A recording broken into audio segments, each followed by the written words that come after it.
And I have got Matthew Dickerson in the studio with me. Good morning. Yeah, good morning. Good to see you again, Meg. I know. How are you? Yeah, good. Good to see you. This might be a regular taking over from Richard on a permanent basis. Maybe. You better be careful. He lets you do it too often. People might say, I'd rather that Meg than Richard, you know. You know what? Well, I don't want to give myself a big head. Why don't we just get straight on into it, shall we? Sure. First question, how is the technology industry helping to solve the shortage of seasonal workers? Yeah, this has been a problem. There's some reform going on in Australia, of course, but the big issue has been COVID-19. And so we've normally got about 200,000 backpackers, seasonal workers coming through Australia. Australia's a great place to come to if you're a backpacker travelling around the world, but mainly because of the pandemic, that's down to about 30, maybe 40,000 at the moment. And so that's a big issue for a lot of our farmers, in particular fruit pickers, and that's where a lot of those seasonal workers, those backpackers go to. But there's a new robot called Clive, and I've been trying to find out why it's called Clive, and I've actually asked the company why, but I haven't been able to get an answer yet as to why it's called Clive. But Clive will go along. If you've got a row of trees, maybe fruit trees, apple trees, orange trees, that type of thing, it'll go along that row. It'll use some vision, some sensors on the actual robot itself to look at the fruit, look at the colour of the fruit, look for any blemishes on the fruit, and then make sure it's picking the right fruit. And then it uses a vacuum, because that was the thing I was most interested in. How is a robot going to grasp a piece of fruit as soft as a human would grasp it without bruising the fruit? But it doesn't try and grasp it. It uses a vacuum control and then basically a tube to let it roll down through. If this trial is successful, so there's 2 of these robots are going to be employed down around Shepparton, down around some of the fruit picking down there. If the trial is successful, then I can see a lot more of Clives, or whatever they might call it, rolled out across Australia. And this is an Australian first for this fruit picking to be done by a robot. So it'll be interesting to see how that goes. It might be a bad thing, because that might mean that all these backpackers that want to come to Australia go, well, there's no work for us there anymore, and we mightn't come to Australia. So there's some positives and negatives out of this, but at the moment it's really about trying to get that fruit off the trees into our mouths. Very interesting. I did hear on the news on Monday that they are putting out a call for fruit pickers, anyone really who's in need of a job. So it might be putting a few people out of a job. Yeah, it could well be, and I think this is the problem. If the farmers have got to do anything, they've got to solve their problem. They've got fruit that they've grown, they've got it on the trees, they want to get some income. If a robot can come along and do the job, or they get some people that, maybe some unemployed people to come along and do the job for them, I'm sure they'd be happy either way. But given the fact they don't seem to be having an influx of humans, then maybe a robot will be doing the job, and maybe for a long time into the future. There you go. Robots, they're a little bit scary. They scare me. They are. I think Richard's most worried about a robot replacing him in the chair one day. So. No, not a robot, just me. What does the latest data show about the passwords we used throughout 2020? They're terrible, Meg. They're terrible. I know, I'm reading. They haven't changed much since 2019, and I did a little segment last year about some of the passwords people are using, and 1, 2, 3, 4, 5, 6, or keep going, 7 and 8 and 9 on the end of there, 1, 1, 1, 1, 1, 1, password. Some of these are terrible. And I saw a new one appear on the list this year called Senha, S-E-N-H-A. And I thought, that's a new one, I wonder what that means. But that means password in Portuguese.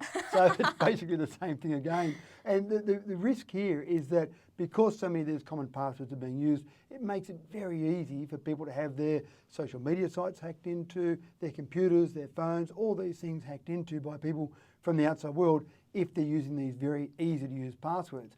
And this information isn't just some random, I reckon some people are using 1, 2, 3, 4, 5, 6. This was from data breaches that occurred throughout 2020. Billions of data breaches, billions of passwords were analysed to come up with this top 10 list of all these common passwords that were used. Picture One was an interesting one. I'm not sure where Picture One came from. I'm not sure why that was one of the ones. Obviously some sites, some websites, some of your social media apps make you use letters and numbers. The good ones make you use letters, numbers, and a special character, an @ sign, an exclamation mark, that type of thing.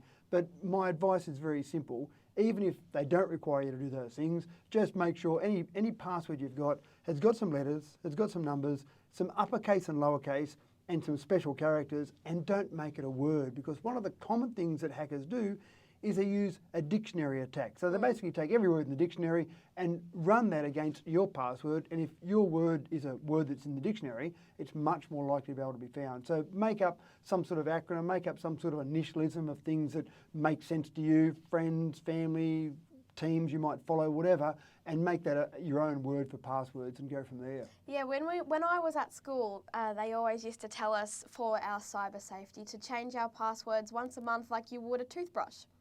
Yeah, I don't change my toothbrush once a month, but, but it's good advice, but the problem is no one ever does it. No. Because it's too hard to remember, and because you have so many passwords Yep. now, we often see people walk in and they pull out their bit of paper that's stuck in behind their phone that's got all their passwords written on there. So again, if they lost their phone, all their passwords are gone as well. So when you make it too complicated for people and when you say change it regularly, that's good cybersecurity advice, but in reality it makes it too difficult. So then you just fall back onto 1, 2, 3, 4, 5, 6 as your password so you can remember it. So Something easy. Yeah, look, I still do recommend changing passwords, but I think more like once every 3 months. And even if you start off with that generic password that you create, that word that you create that means nothing, even just adding something onto the end of it, so putting an exclamation mark 1 month or 1 quarter and then changing that to an @ sign the next quarter, so it's changing but not changing so dramatically you can't remember it. Yeah, well, thank you very much on that one.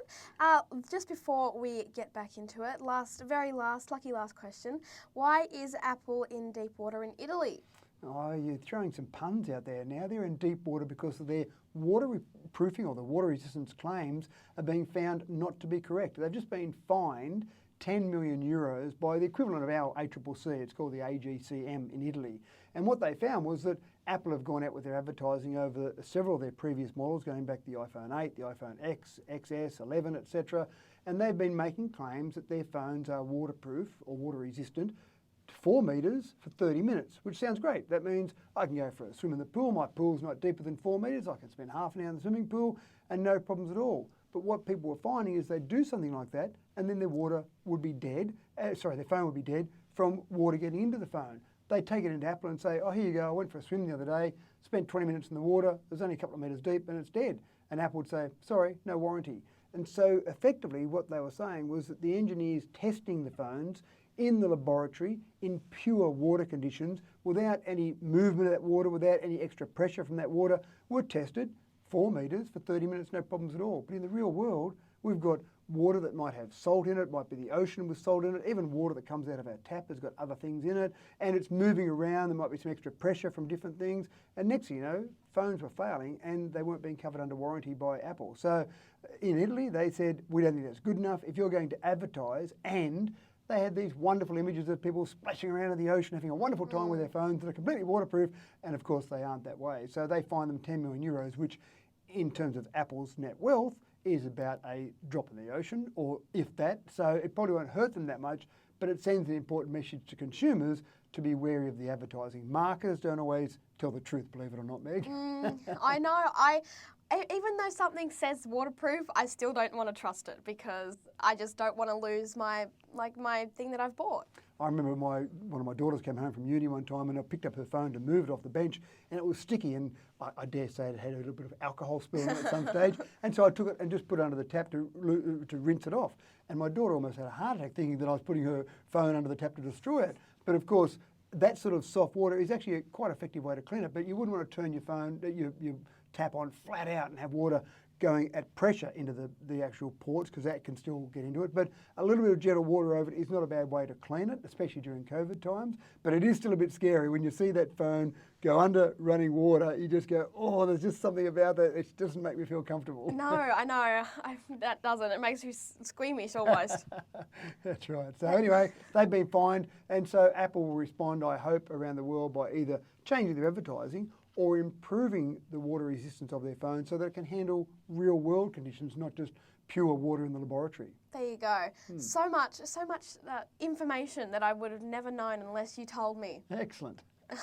Thank you for coming in. I hope you have a wonderful rest of your day. Thank you, my pleasure. And I'll see Richard next week, but I look forward to seeing you again when you're filling in for Richard again. Yes, I hope so. I enjoy it. You're on DCFM 88.9. That was Matthew Dickerson there with Tech Talk.